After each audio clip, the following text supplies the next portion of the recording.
I would think that rather than digitalizing democracy, we have to democratize the digital.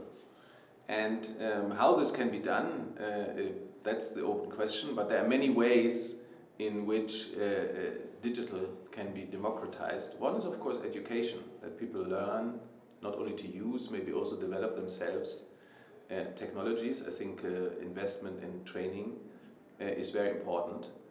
But also the whole movement of free and open software and the scrutiny on complex algorithmic control systems by the public and by interested citizens. I think this is also an important element of democratizing the digital. And part of this you already find in GDPR, for example, the information rights of individuals, but also the rights to go to a data protection authority and ask them to investigate for you.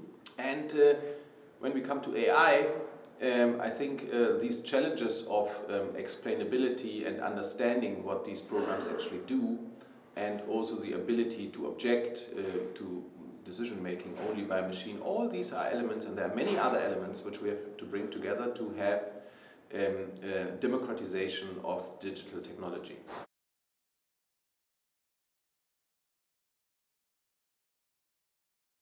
I must say I've been very impregnated and very impressed by Alan Larson's theory of the mismatch, which basically says that small and medium enterprises in particular don't invest in new technology if they're not sure to find the people who can run this technology.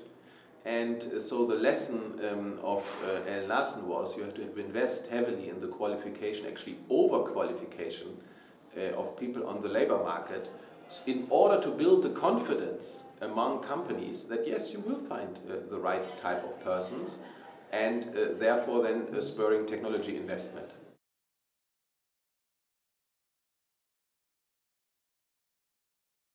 Well, I mean, there is certainly a concentration of innovation power and also market power in the digital.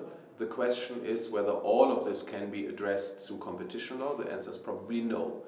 Competition law in the end is linked to a number of conditions which are not so easy to prove. And so I would think we need to have a more holistic view on this question of power. And for example, proper enforcement of data protection rules is part of this holistic view, but also thinking about future rights, for example, of interconnection. I could imagine that if one would have a rule which obliges the big social networks to open up to connection from people who are on other social networks. So if, let's say, a Danish newspaper starts a social network around its content. Now the problem is nobody will go on that social network because you cannot connect to your friends who are all on Facebook. But if you have a law which says Facebook has to allow connections from this network to the friends on their network, but under the condition of the Danish newspaper, for example, I think we would create new economic opportunity, but actually also do something good for democracy in terms of opening up plurality of networks. And after all, networks are the key for public discourse and content provision, and to have more plurality there would also be good for democracy.